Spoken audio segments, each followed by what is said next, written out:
దీనికి సంబంధించి కఠినంగా కూటమి ప్రభుత్వం వ్యవహరించాలా వద్దా? ఏము కోటేశ్వరరావు గారు. పవన్ గారు, సార్. ఇదొక మైండ్ గేమ్. ఉమ్, మైండ్ గేమ్ అంటే ఏంటి అంటే, గతంలో అధికార వ్యవస్థను ఏ విధంగా దుర్వినియోగం చేశారో జగన్మోహన్ రెడ్డి గారికి బాగా తెలుసు. ఉమ్, మనకి తెలుగులో ఒక సామెత ఉంది. ఏమిటి అంటే, దేవుడు నైవేద్యం తినడు అనేటువంటి విషయం పూజారికి తెలిసినంతగా భక్తులకి తెలియదు. అట్లాగే ఆ అధికార యంత్రాంగాన్ని ఏ విధంగా దుర్వినియోగం చేయొచ్చో అనేటువంటిది జగన్మోహన్ రెడ్డి గారు అందులో మాస్టరీ చేశాడు. అందులో ఉమ్, అటువంటి వ్యక్తి ఈ విధమైనటువంటి వ్యాఖ్యలు చేస్తున్నారు అంటే, ఒకటే, మీరు మా మీద కేసులు పెట్టద్దు, మమ్మల్ని, మా కార్యకర్తల్ని, మా నాయకుల్ని చూసి చూడనట్లు వదిలేయండి. లేకపోయేట్లయితే మేము మళ్ళీ అధికారానికి వచ్చిన తర్వాత మీ మీద మేము యాక్షన్ తీసుకుంటాము అనేటువంటిది. ఇందులో రెండు పర్పస్లు. ఒకటేమో తన కార్యకర్తలకి భరోసా ఇవ్వటం. చూడండి, మన నాయకుడు ఏ విధమైనటువంటి కాన్ఫిడెన్స్ తోటి అధికార యంత్రాంగాన్ని, చివరికి పోలీసు డిఐజీని కూడా ఏ విధంగా హెచ్చరిస్తున్నాడో చూడండి అనేటువంటిది కార్యకర్తల్లో ఒక ఆత్మవిశ్వాసాన్ని నింపడం కోసం. అంటే ఇదంతా కార్యకర్తలను కాపాడుకోవడంలో భాగంగానే బయటకు వచ్చి హడావిడి చేయడం, లేదంటే ప్రెస్ మీట్లు పెట్టి సినిమా డైలాగులు కొట్టడం, ఇవన్నీ అంతే కదా సార్? డెఫినెట్ గా ఉమ్, డెఫినెట్ గా డెఫినెట్ గా ఏ పార్టీ అయినా చేస్తుంది. కార్యకర్తలను కాపాడుకోకపోతే తెలుగుదేశం అయినా, జనసేన అయినా ప్రతిపక్షంలో ఉన్నప్పుడు 5 ఏళ్ల పాటు ఏదో విధంగా కాపాడుకున్నారు కదా. అది ఏ పద్ధతులు ఏమిటనేటువంటిది ఏ పార్టీకి ఉండే పద్ధతులు ఆ పార్టీకి ఉంటాయి. ఈ పార్టీకి, జగన్మోహన్ రెడ్డి గారికి ఉన్నటువంటి పద్ధతి ఈ విధమైనటువంటి అధికార యంత్రాంగాన్ని హెచ్చరించడం, లేకపోతే బహిరంగంగా బెదిరించడం ద్వారా. రెండోది, చూడండి, నేను ఇచ్చినటువంటి పర్మిషన్ కూడా నేను డిఫై చేస్తున్నాను.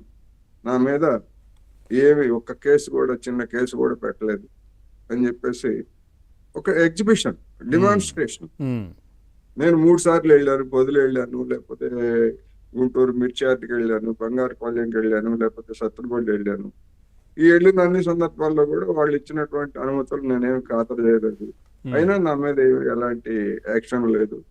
నన్ను చూసి ఏ విధంగా భయపడుతుందో చూడండి అనేటువంటి ఒక మెసేజ్ ఇందులో పాస్ ఆన్ చేస్తున్నాడు.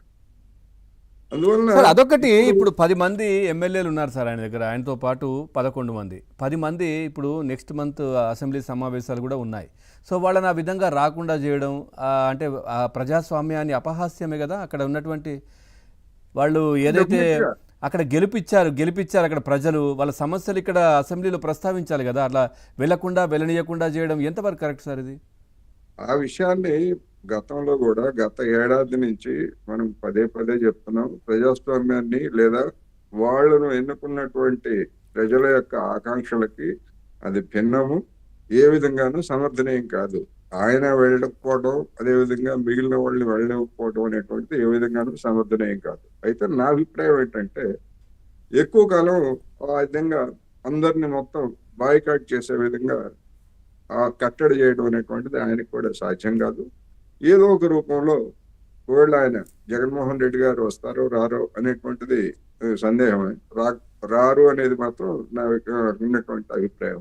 మిగిలినటువంటి వాళ్ళని కనుక అలౌ చేయకపోయేట్లయితే ఒత్తిడి వస్తుంది అనేది కూడా నేను ఈ సందర్భంగా చెప్తున్నా. అయితే దానికి తగినటువంటి అవకాశాన్ని కూడా ఏ విధంగా చూసుకుంటారు ఏమిటి అనేటువంటిది మనం రాబోయే రోజుల్లో చూడాల్సి ఉంది. కానీ ప్రజలు ఇచ్చినటువంటి తీర్పుని ఖాతరు చేయకపోవడం, లేకపోతే వాళ్ళ ఆకాంక్షలకు అనుగుణంగా పనిచేయకపోవడం అనేటువంటిది. ఎందుకంటే చట్టసభలను కూడా ప్రజా సమస్యల కోసం వినియోగించుకోవడం అనేటువంటిది స్ట్రాటజీగా ఉండాలి ఏ పార్టీకైనా, తెలుగుదేశం అయినా, బీజేపీ. కోటేశ్వరరావు గారు, చివరిగా ఫైనల్గా ఏం చెప్తారంటే, ఏంటి ఇదంతా కూడా ఇట్లాంటి పరిస్థితి జగన్మోహన్ రెడ్డి సృష్టిస్తూ ఉంటే నిజంగా పెట్టుబడులకు కూడా ఇబ్బందే కదా సార్. ఈ విధంగా రాష్ట్రంలో ఎవరైనా రావాలన్నా ఇప్పుడు 1 ఇయరే కదా అవుతోంది. సో ఇంత హడావిడి చేసి బయటకు వచ్చి ఏవో చేసేస్తూ ఉంటే ఎందుకు ఇంత ఆటంకాలు కలిగించడం దేనికి? ఇంకా ఎలక్షన్స్ చాలా సమయం ఉంది కదా, అవకాశం ఇవ్వాలి కదా, టైం ఇవ్వాలి కదా కూటమికి. చాలా సమయం ఉంది.